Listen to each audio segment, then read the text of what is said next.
crashed into everything and made mistakes. Oh, right? and also Down syndrome. Rainbow Dash was being an asshole to her. I don't know if you can say that. I mean, Well, they changed her lines. In the revised version, they changed her lines. They changed her lines. They changed her delivery in the revised version. So okay, hold on. Hold on. I have that revised version right here. So, okay, you're saying that Rainbow Dash was making fun of her? Well, no, like every time she screwed up, she was like answering in like a snarky comment. No, see, when you work with I don't think so. Children that have like Down syndrome, you have to be like you have to handle them very differently because half the time they don't understand. Like they reanimated the scene in the revised version. They reanimated Rainbow Dash too. She's not snarky in the revised version. They redid the dialogue. No, okay. Which episode? I'm saying in the original, like one. I'm sorry. Yeah. Which episode? Season. It was the last roundup.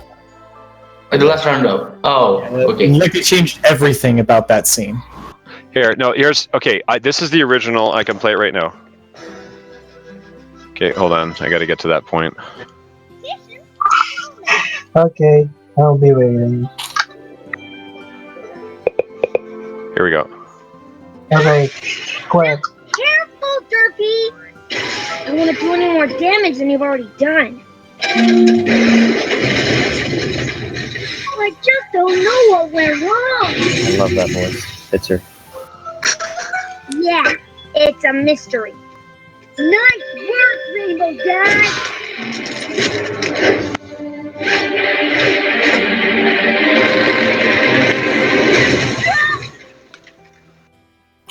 You okay, Rainbow Dash?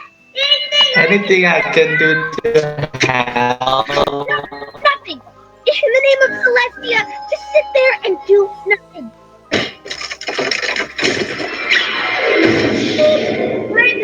Okay, so I gotta say, that's the entire exchange. I didn't hear Rainbow Dash making fun of her once. No, but she was a little bit on the rude side, but at the same time, like... maybe like... Yeah, I was like, not unusually rude. Rainbow Dash is more like sarcastic. Yeah, she's being sarcastic. It's like, it's like you don't want to hurt anything more than you've already done. It's like she's basically just being factual. She's like, I've already had to clean up for you all day. I'd rather you not do anything more. On the school bus at the end of the day, riding the special needs bus, the student helpers, like the teachers that follow around the certain special needs students that need it, that's actually what Rainbow Dash is, saying and how she's talking. That's kind of how they act, at the end of the day, because it's very, very stressful. It's, because you like, it gets through you, and, we're human, we're not perfect, and sometimes you just kind of say snarky stuff, and, it hurts them, but it's, I don't know, Yeah. That's just my experience with it. Anyways, what was, someone else was talking behind you. Who was that? Quiet Mike? Me? I was just saying that she's not annoyed at everybody. Well, that revised, that wasn't the revised version, obviously. That was the OG. Yeah. The way it should be. Yep. Yeah. It's funny. Because she's at me. Well, because you know why her voice is different, or why her voice was like that in that too, right? It was because Tabitha was told that Derpy was a male. Oh my! I did not know that. Well, I thought she said that the character looked like a male, not the. She was told that the character was male, so she did a male type voice, which is why she changed it in the revision. Okay, so now I get that. So yeah. I'm imagining Derpy as a dude, and the voice fits a dude. Yeah, sense. It's the same thing with like Rainbow Dash. Originally, they wanted to have an equal mix of male and female characters originally, and then Hasbro said no, it has to be all females. And they're like, oh, okay. Like Rainbow Dash was supposed to be a guy, so when they were doing the initial casting, they brought in Ashley because she does little boy voices really well. Yeah. And so if you look at Rainbow Dash's voice, it's very tomboyish. It's like because it's not far from the boy voice that she had done for him. Okay, that is quite intrusive. Yeah. I love the knowledge you have, dude. I didn't know Kate Book had a Discord. Oh gosh, I don't know. I'm so what glad to do. I still wonder, because I'm looking now. This talk about DHX reminds me of my little gift basket I got from Hasbro last year. and I'm like, should I sell some of the stuff because I'm never going to play with these toys? I haven't opened it up yet, despite the fact that I should. Don't, because it's probably going to be worth more. Oh yeah, but on the flip side, well, I was really pleased that they gave me a bunch of shit that has my favorite character in it. So like, it's just a bag of shit that is like, and I'm like, oh gosh, the Spike plushie is so perfect. I want to put it in my office, but at the same point, I don't want to. I want to preserve everything. Yeah, hey guys, the only Spike plush I have is from the Build-A-Bear workshop thing. I don't know which one this is. I think this might be custom. Probably not, but I can take a picture of it. Actually, I have a picture of it. Keep in mind, guys, and I tell this to everybody, you got to remember that unless it is an incredibly rare article, it isn't worth anything to keep it. If you enjoy it, open it and use it. It's not devaluing it that much. I mean, ultimately, you're talking about something that might sell for $10 or $20 on eBay later. So who cares? Use it and enjoy it. That's the whole point. Well, I want to ask you now, do you think Pink Lestia is worth more than White Lestia? Keep. Sorry, say that.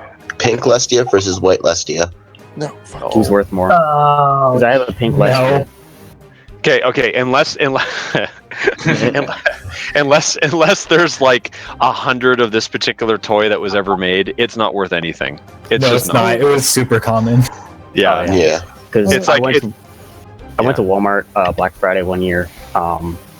They had it's like the Pony School Pals and Cheerilee set, and Royal Castle Friends. It's still in the saran wrap. I haven't opened it. It's just sitting on my desk here, just because I like to look at it, But yeah, it's like there's some things that are legitimately collectible things, like legitimately, but then there's other things. It's just like, guys, come on, be realistic here. It's like this thing has had 100,000 of these produced in the last year. There's no way this is going to be worth anything. I'm a money collector. 2012 San Diego Comic-Con thing. Yeah, that'd be worth something. I've got a Leonardo from San Diego Comic Con actually. Is that the derpy figurine from Comic Con? I have that one as well. Yeah, I believe it was like what you call it? I believe it was like Spitfire. I'm thinking of a different Comic Con. It's not value. It's sentimental value because most bronies aren't getting gift baskets sent to them from Hasbro. That's why I'm like, something. Why do you have a gift basket from Hasbro? I read an article written about me in a major magazine when I got hired by my job, and I mentioned that I like MLP a lot, and my favorite character is Spike. And then my sister's like, "Oh, hey, my friend has a contact at Hasbro, and they're really happy you started promoting their shit. They want to send you something out." And so they sent me a bunch of Spike toys and some other random things in a giant gift basket, and gave me a little personalized note. If you don't believe me, I can take a picture of it for you. No, I believe you. That's awesome. Can you tell them that I'm dating the human version of Fluttershy?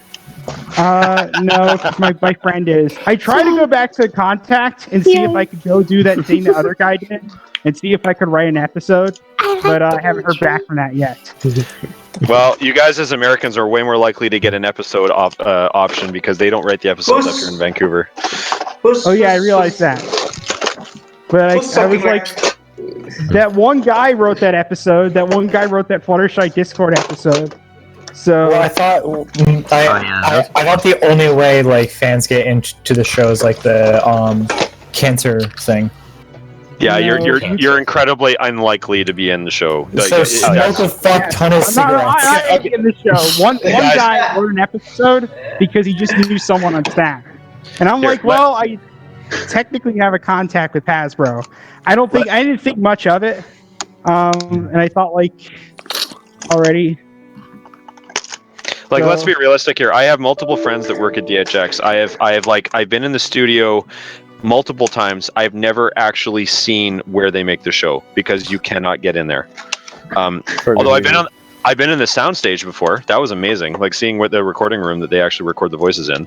But that's because Dick and Rogers are fucking awesome. That's neat.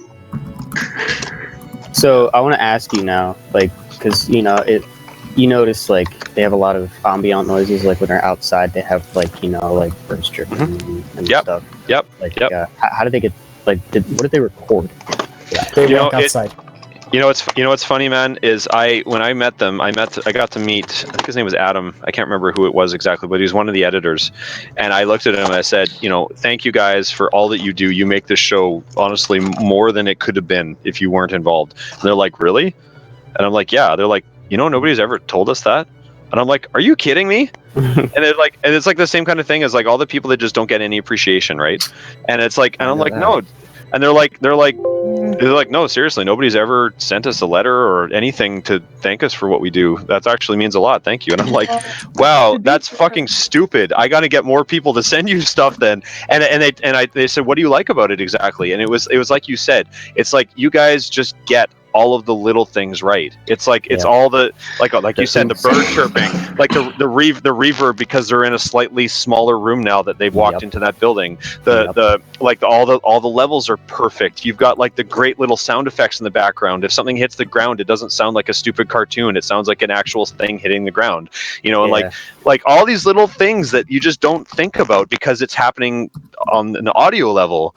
And they're like, wow, well, do you want to see the studio? And I'm like, yeah. So because I was giving them free passes to BronyCon at the time, right? That's why I was there. And yeah, they brought me in the studio. They showed me like where they record everything, and they were actually mixing an episode of Little's Pet Shop at the time.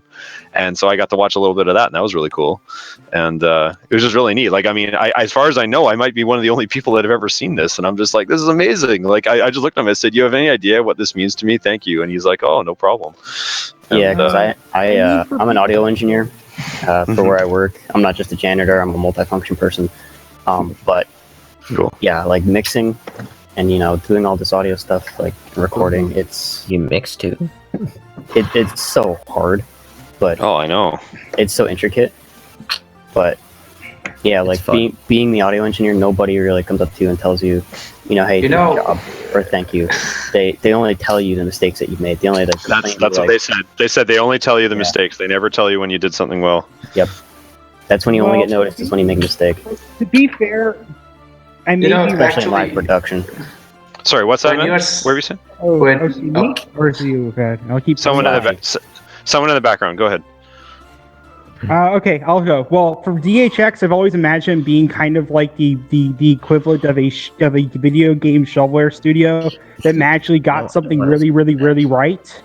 And probably they're really happy to get any kind of like feedback, because most of their job is working on cartoons that are honestly kind of crap, and getting any kind of like recognition is huge. I think you nailed it, man. That's exactly it. Yeah.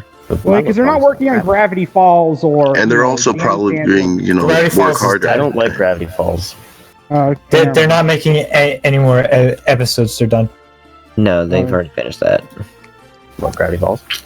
Yeah. Yeah. I never got into that. So the other thing you guys got to realize. They really don't get paid that much. They really don't. Oh yeah, they get paid horribly. No, they get paid. They get paid very little. But that's the thing. That's the thing about Vancouver, and that's the thing about this city. Anything that's ever been filmed here, it's very rarely about what you're getting paid. People are just so excited to have the opportunity to be working on these things. Like, look at X-Files. X-Files was all filmed here, except for the last 2 seasons when it died. Okay, so like. The series was like fantastic for more reasons than just the fact that it was an interesting series. It was filmed in an amazing location with people that were given a chance to do something that nobody had done before. So that continues to happen out here. The more post-production they do in this city, for whatever reason, the people that are given these jobs have this huge drive to turn it into something way more than it ever was. And MLP is a perfect example. Here's like a kids show that really should have been a low budget, who cares about this show type of thing. And it ended up being this amazing thing, way past more than just the characters and the stories. This is like we were talking about the audio production. Like, I mean, the music. I mean, Daniel Ingram is from Vancouver. He just happened to be the guy they brought in, and holy shit, wow, look at what they got, right? The voice actors, way above what you'd normally get for people that voice a show of this caliber, right? I mean, the animators, holy shit, how did they get people that did this well? And so, like, you put it all together, now you've got this amazing show, and this was ultimately on something that has the budget of, like, a Sesame Street $100,000 an episode. Actually, exactly. How many per episode? Okay. Wait. So I want to tell you 2 things. If you want, I can post you, because this was confirmed by Sibsy. of how much people make, and roughly people there make people at DHX for a lot of them, unless of course you're like a supervisor, you're making $15. You're making around $15 to $18 an hour. Without that's right. like That's right. That's how little you're making. Yep. Yep. So so if you're a supervisor, you'll make $40 an hour. If you're a supervisor, that's right. If you're like at the tippy top, that's what you're getting. So I probably shouldn't tell you this, but assistant character designer was making $50,000 a year Canadian. Well, why is the guild not doing anything about that? Because what unions do, make sure everyone's being paid fairly. Well, that isn't to say that. Okay, you have to understand that's kind of a median wage for that type of a show, right? They live in Vancouver, though. You have to commute. This isn't. This isn't Star Wars. Okay, this isn't a huge budget production. It's just not going to go that way. This is a minor budget little girls TV show intended to be sold and watched on Sunday morning cartoons, right? Yeah. The fact that it got to where it is completely a surprise, which is another reason why they're happy to continue to make it, because it cost them nothing. $100,000 an episode. That's what it is. $100,000. Most shows are $300,000. Most anime, at least, is $300,000. Most of the cheaper animes you see are $300,000. Mm-hmm. So they're making the show pretty much 3 times a third of the price of most shows.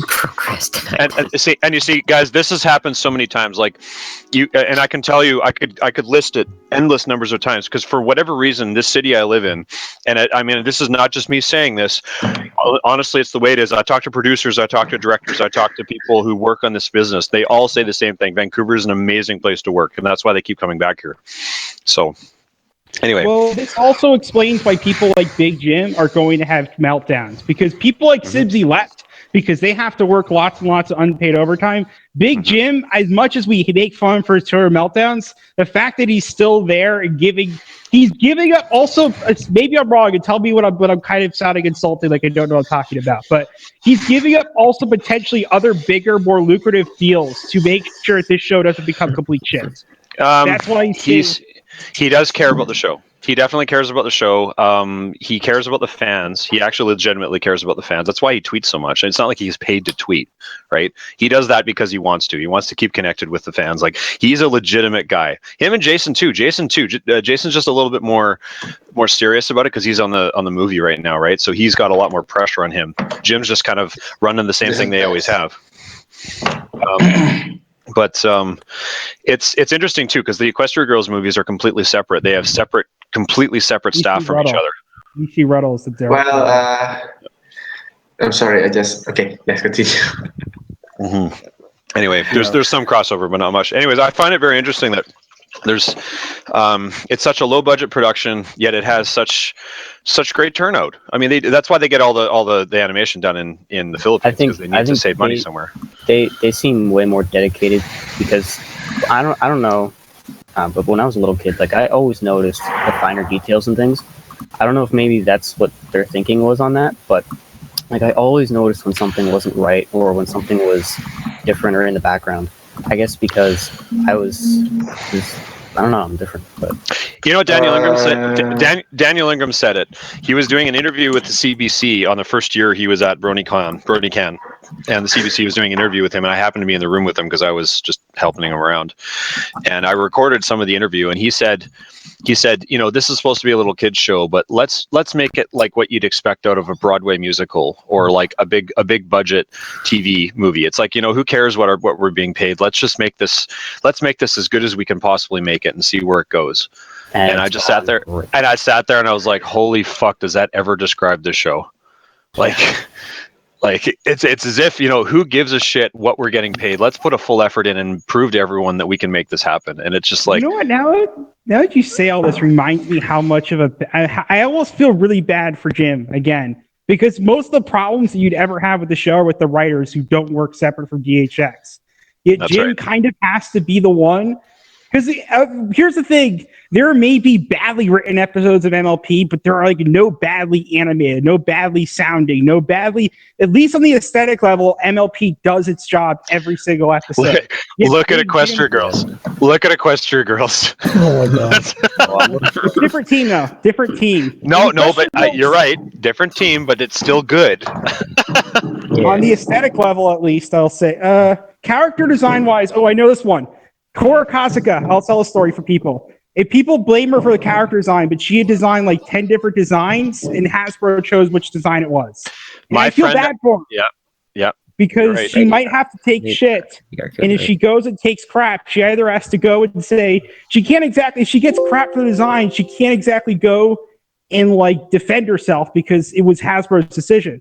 And she doesn't want to throw Hasbro in there, but it's kind of a bad, maybe I'm wrong. I'm not sure if I'm projecting. No, you're 100% correct, because they specifically stated, in fact, this was part of the, because when my friend got the character design for Equestria Girls 4, she was I went to her and I said, can you please make them not stick any freaking sticks? Please do something.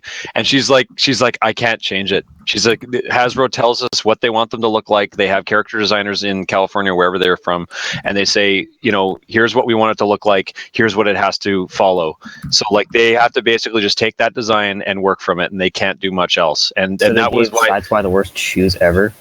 They remind me way too much of like the toy line Bretts. Yeah, well, that was the intention, though. That's the whole point of this. The whole point of them was to try and compete with Monster High and a few other things, right?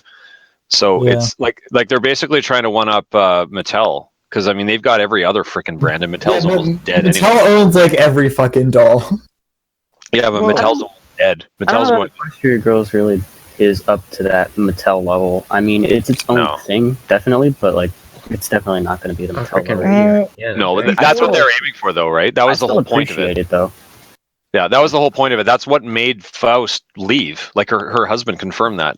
I mean, they when they told her, we want you to make a new series so that we can sell dolls. So why don't you turn your characters into humans? And she says, no, that's completely against the whole point of why we're doing this show. Is that it's not supposed to be humans. It's supposed to be different. And they're like, well, too bad, do it anyway. And she did, and that was the last straw, and she left. And that was why she left the show. So it was just too much for her. She couldn't take the pressure from Hasbro. But that's what you get for signing on to an IP production. I mean, it's that Ishii Ruddle puts a lot of. He's still a really lighthearted guy and kind of takes his shit stuff seriously for how bad he's kind of strapped to working on a piece of crap franchise. He kind of try their best. They really do for what it is. Yeah. And it's funny how we say that. It's like we're basically admitting that we're fans. We're not fans of MLP. We're fans of DHX's version of MLP. Pretty much. We're fans of them. Yeah, because every problem that we have is all Hasbro's fault, basically. That's right. Well, that's right. I'll tell you, you can believe what you want, but I talked to my Hasbro contact and I asked them, why does every Equestria Girls movie have to have the conflict be some random magic in Equestria? Why can't you have something weird come out of the human world? They're like, you think that the writers haven't already tried to do that? Do you think they haven't tried to throw in some sci-fi stuff in there? Hasbro doesn't want them to do that. Like 48. Okay, hold on. I have to send you guys a picture of an example of what Hasbro doesn't allow. Okay, what's his name? Andy Price? No. Sorry. Wait, is this a true thing? Because I heard this from a rumor as well. That Hasbro, like one of their things they're super pissed off about, because something that said that you can't do, like they'll shut down a fan game that has this. If you have a human attacking a pony, they consider that to be animal abuse, even if it's as cartoony as hell. They consider it animal abuse, and they will shut you down. That was the weirdest. I wouldn't deny it. I would believe that. That actually does make sense to me, because in a lot of ways that's, well, I mean, the same reason that Fighting is Magic got shut down, right? I mean, everyone knew that was going to happen anyway eventually, but which is too bad because it was freaking amazing. I still have it, and recently Hasbro has gone after the modders. Every single demo. Yeah, but they already shut it down. So that's kind of their point. They have to shut. They're kind of cleaning up the mess, so it doesn't look like they haven't been like. Yeah. they're trying to take it down because it's supposed to go down. It's kind of already been C&D'd and shut down, so everything that's based on it should be shut down too. Okay, here, guys. I'm still excited for them find herds, though. Okay, I'm gonna send you something. This was Tony Fleece. Is this in the voice text chat thing? Yeah. I got to remember how to spell his name. I think this is the right way. Yes. Tony Fleece. I wish I put my $40 onto the same account, so I got the beta access. But I put like $40 in, but on two separate times, and that fucking sucks. Okay, so this guys, this cover is from the comics. This is a comic cover that was made and finished by Tony Fleece, and Hasbro denied it. And he told me, and I said, "Okay, don't worry, I won't share it." He goes, "No, please do. I don't care." I'm like, "Really?" And he's like, "Yeah, I actually wanted to get out that they denied this kind of crap." And I'm like, "Huh." So wait, what is it that is being denied? So look at the picture in the voice, in the hashtag voice. Yeah, I'm looking at it. Voice. Okay, so you can see there, it's very clear. It's Pinky having put a freaking whoopee cushion on Celestia's throne, and Luna looking worried, and Celestia about to sit down on it. And it's like, that's a pretty damn innocent looking freaking picture in my opinion. But apparently, according to Hasbro, Celestia doesn't sit on things. That's what he said. What? I'm like, what are you talking about? I'm like, and he's like, I know, it doesn't make any sense. We were all confused. We don't understand why they said no to this. And I'm like, huh, that's weird. Because I mean, like, in like every fucking finale where it's like, oh, we need to talk to Celestia. Guess where she's fucking sitting? Yeah, exactly. And that's from his phone. Like, so I got to go to actually IDW headquarters because they're in San Diego. I didn't know that. That was kind of cool. I go there and they're like, "Hey, you want to go to the IDW signing later?" And I'm like, "The what?" They're like, "Yeah, that's why we have all the comic artists here because they're in this city." I'm like, "Holy shit, yeah, sure, I'd love to." So we ended up going to the headquarters. They've got freaking like Pony stuff all over the walls and like, you know, Transformer stuff, and it was amazing. It was really cool actually. I got to meet what's his name, Kevin Eastman, the creator of Ninja Turtles, or one of them anyway. That was really cool. Now I got something. I got my hair in my eye and everything. I hate that. How's everyone doing tonight? Pretty terrible. I'm doing well. I'm excellent, thank you. I've been It listening is in almost 3 o'clock where I live. You know, I think Octavia has been like lonely in that channel for like 3 hours. Who? Oh yeah, Octavia in like channel 1 of 3. Let's go over there. Say hi. Yeah, let's go to channel 1. All right, just moving. Hi, Octavia. You seemed very lonely, so we wanted to say hi. We love you. Yeah, poor Octavia. Octavia's a mod. Yeah, gotta show the mod some love. Octavia has the best like string action going. I know. Octavia, it says you're online. Are you AFK? Octavia's dead. Oh no. Oh no. Oh no! Wait, I saw Octavia. Maybe I should have Vinyl play some whoops to wake her up. Octavia's dead. No, damn. No, that's the problem. See, Vinyl played some wubs to, you know, brush her teeth, and it knocked Octavia out. So. well, I'm sure if we do since you're mod, I'm sure if we break one of the rules, they'll turn on. Okay. I have a question because we asked who best pony was in channel 1 earlier, and everybody always kind of said the random whoever they were into, which is cool. That's great, you know, and everyone had a different answer. Was I the only one this season who was super, super happy to see, like, you know, Rarity and Rainbow Dash like earn their dreams? Basically, I was super freaking happy about that. Well, I thought it was pretty cool. I was in whose dreams? just the fact that Rainbow Dash and Rarity specifically, anyway, got to like fulfill their dreams this year, which was really cool. Well, I kind of viewed Rainbow Dash joining the reserves, kind of following her dreams, because it's pretty much like, hey, you're in here. Like, you're technically Wonderbolt, but you're not technically an active one. Oh my gosh, Mr. Bones Wild Ride. I don't know. I thought that just like when Spitfire came and did like the hero landing, and I'm like, oh, that's amazing. Yeah. I'm sitting there laughing my ass off, and then like it's like, yeah, we want you to fly with us, and she just sits there with her freaking like mouth open and Scootaloo freaking out, and she's just like freaking out, and then the giant ridiculous smile. And I'm like, okay, that's awesome. Like, Yeah. Affinity. I want to say The way Doodle described the theory that Scootaloo epidemic thing. Applejack and Big Mac, like Apple Bloom is the offspring of Applejack and Big Mac because of the colors, because of the color association. No. 'Cause they've confirmed when she got her cutie mark. That says, if only mom and dad were here to see this, they'd be so proud of you. That's what I thought. Yeah. But So I no, saw that they- online. I'm like, They have definitely confirmed that is, yeah, they are definitely not the offspring. I mean but that makes sense. Like I can understand why you say that, because in a lot of ways that makes sense. this isn't my but- conspiracy theory. I just saw it on Facebook. But And they're also Southern, so yeehaw! yeah. I am not even touching that one. Oh my goodness, my sister lives in the south. I'm glad I live in the north. I live in like the north too. I live in New Jersey, which is the north. Illinois. I live I have the worst tax like, rate. I'm an hour away from where Everfree Northwest is. Oh, I no. live like 10 minutes you live where near me then. Pon was. I live far away Nice. from everything, Jesus. Wait, hold up. I'm in Redmond. Where are you? I'm like, Tacoma. okay. We're both near each other. I should go to Everfree Northwest this year. I actually am planning on. yeah. Come Yeah, to Brony Can. Next, That'd be no, Brony Can for the I'm best. not Yeah, but drinking I the don't- maple syrups.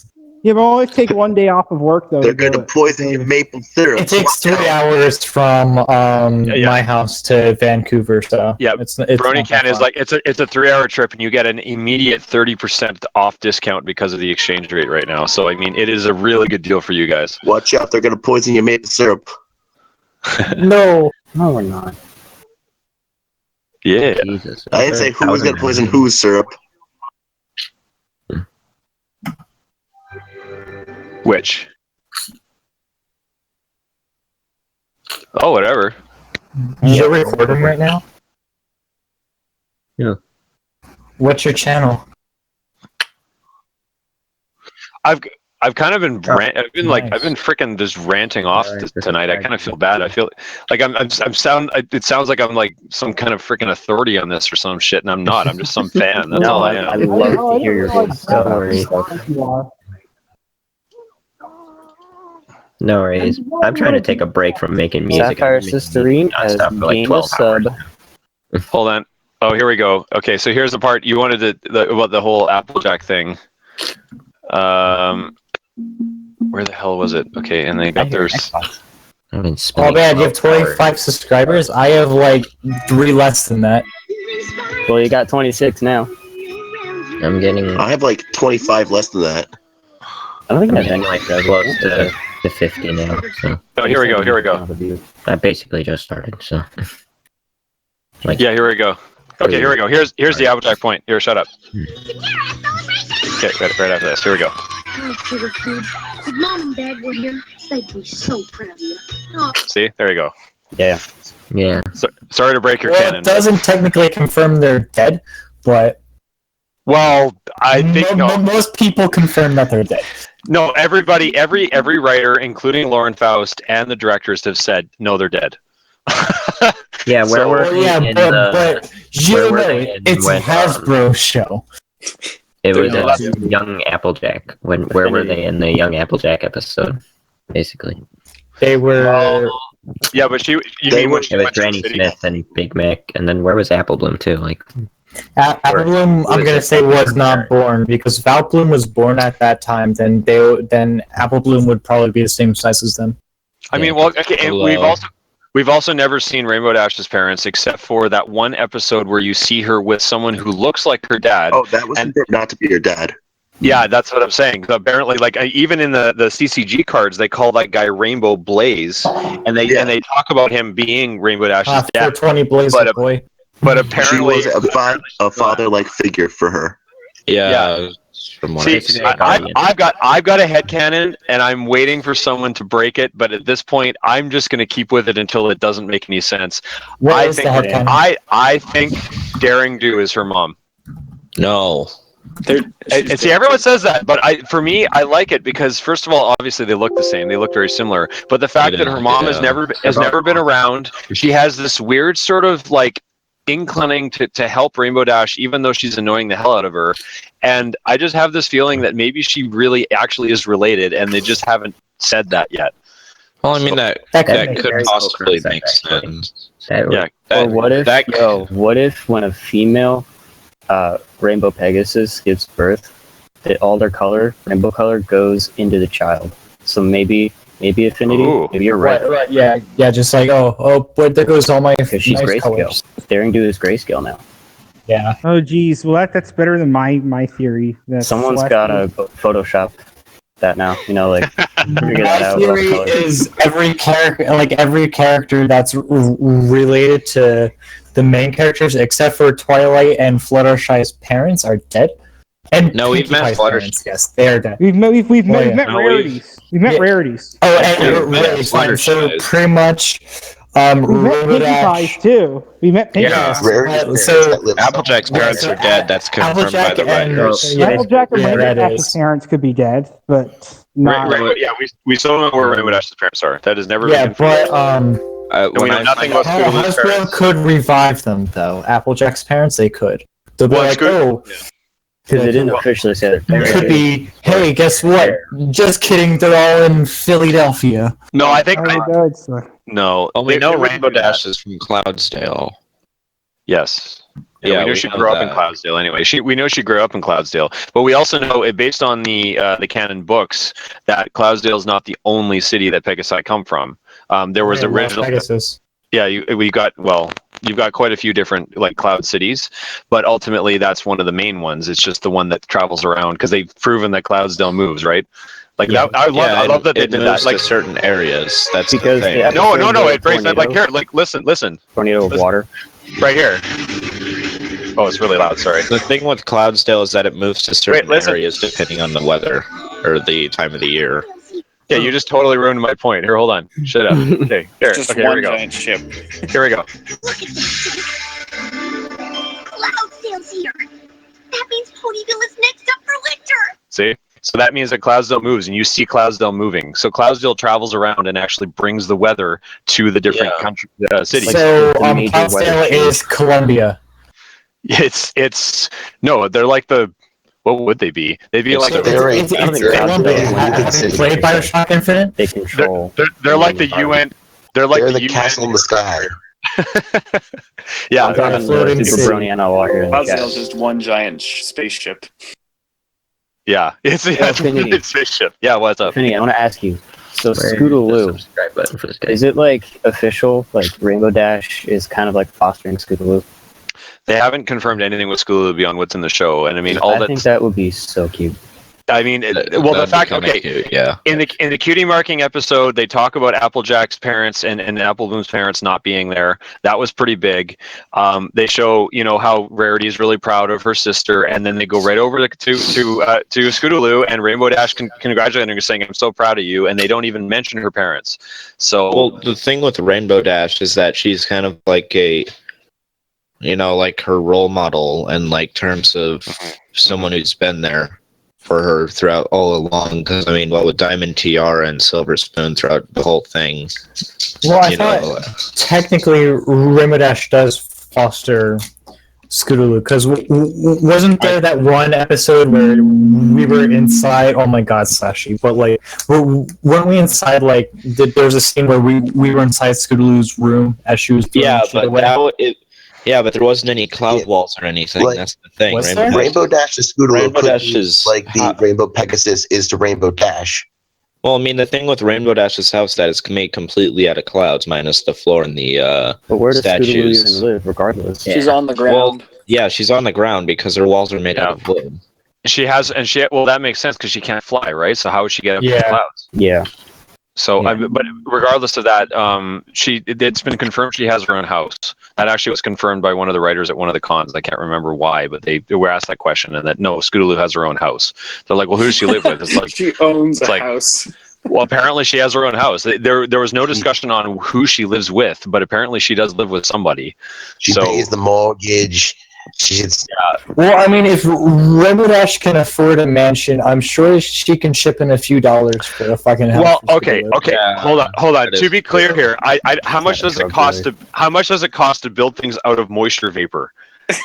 Yeah, that is a Exactly. Well, So there's a lot of disposable income. And then there's the giant fucking Wonderbolt statue in the lobby. Well, and how much do you exactly Lawyer. pay? Like, how much? She's the only weather pony used to doing anything in Ponyville other than when Cloudsdale comes to town. So Yeah, if but that's the the thing- case.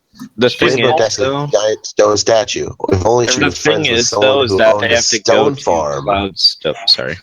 or Everything knew costs anyone a with a penny. stone farm. That would be useful. The thing Or with if it's clouds, cheaper. though, the thing with clouds, though, is that Rainbow Dash doesn't make them by hand. She has to go to the weather factory or wherever she gets them. Because if you She paid probably attention, steals them, because if you taking paid them from her attention, job. because if you paid attention with like tanks for the memory, they have to keep bringing the clouds from Cloudsdale. Yeah, it's true. Because they don't like make them on spot. That's the thing. Yeah, the Cloudsdale comes around, deploys a bunch of clouds, and then and you know that this is the case because you've got the Hurricane Fluttershy episode where they have to bring the water up to Cloudsdale to make the clouds. Yeah, So, exactly. Yeah. Doesn't that also Yeah. prove that Cloudsdale moves? That's one It of the does other move. episodes. Yeah. oh, no, Yeah. they proved that. I just played that. They Yeah, definitely that was the it episode. You absolutely gotta play moves. that scene. Yeah. Yeah, it does move. That's So been Cloudsdale, established. Cloudsdale is basically like when it moves around, it controls whatever environment. So like it can change the environment of an area to like either winter or spring or whatever. Like is that what I'm getting? That sounds about right. Yeah, that pretty makes much. sense. Also, fuck, I forgot my point. Applejack's parents are confirmed dead. Yes. Not necessarily because No, it's they were. in Hasbro's game. So They were. Alex says no, they're not dead. Hasbro's writers at one of the BronyCons said that they were dead. I'm Okay. gonna agree with him on that. And there's a lot of things in the show that I think, honestly, we think are canon, but are not. But I think that's something that Hasbro is probably never going to touch upon, but they're going to keep strict. Like There are a lot of things that. There's probably a lot of things in the show that we think are canon, but we don't actually know. Like, we don't know if Slashy and Luna are actually truly immortal, or they're just kind of like rejuvenating themselves every like 30 years. Well, from what I've seen is that Alicorn's age, it's just very slowly, kind of like, what's a good example? Like Aaron Black, you know, Didn't he they also ages just- just very, very slowly. You know, Well, like, well, didn't they they replace their sure- body parts that they had to with magic? They for sure mature slowly because in the Journal of the Two Sisters they talk about how it took them a really long time to age, so they stayed juveniles a lot longer than most of their friends. And not only that, but you could tell that they went through some form of puberty, what with their So hair Cadence's changing. kid is going to be a baby for like Well, Well, a ever. good example is I- the elves I- from Middle Earth. I don't know. True. I think that Celestia's mane is still naturally pink. It is still like a darker pink that waves around, but she just applies hair dye to make it all look Well, like I mean, like, multiple colors. where does that leave the Fosticorn? That's the thing. Well, the Fosticorn isn't technically confirmed canon. No, that's Those just are- They do have a mother, though. That's been confirmed. okay. Journal of the Two Sisters. I'm just pulling out the Journal of the Two Sisters. I need to get that fucking book. Yeah, I I usually think have it, but I had to get it to my niece. It answers a lot. It answers a lot of things. Like I was actually surprised. Yeah, says- it does. Yeah. Because Alicorns age at a different rate than the rest of pony races, Luna and I don't have our cutie marks yet. Being a blank flank at our age has never felt unusual. I've always known what it would be that I would get my cutie mark at the proper time. But now we are surrounded by so many ponies who have their cutie marks and are so much younger than we are. I must admit, it feels a bit odd. That's going to hopefully- make Flurry Hard a really complicated case. That means But then it says, hopefully now that we are princesses, Can you guys hear Luna me? Hello? Hello? and I will find our true color. Hi, person. Can you hear me? Hello? Yes, No, I we can't can. hear you. I'm Yes. sorry. Yeah, no, it's interesting how they confirm quite a lot of things. Yeah, I need to get that So book. I might order Except those. they were surprised that Flurry Hire was born in Alicorn. See, that's the thing, though. There's they only were born in Alicorn too. yeah, like, that yeah. There's but they were only they were surprised they saw Alicorn born in Equestria. I thought was a thing. yeah, but I'm pretty sure like Lauren Foss, like people have asked Lauren Foss, like, how did Seluna and Celestia get there? But she's not legally allowed to say, like, not legally, but her word is not as good up against Hasbro themselves because she was kicked off the show after season 2. She has no control of it now. Yeah, pretty much. Does the clip guy have the clipboards talking about that? It's on Twitter. Oh yeah. Well, actually, that screws up Flurry Heart then, because unless of course it screw up everyone's headcanon that Flurry Heart's going to be like a teenager at some point.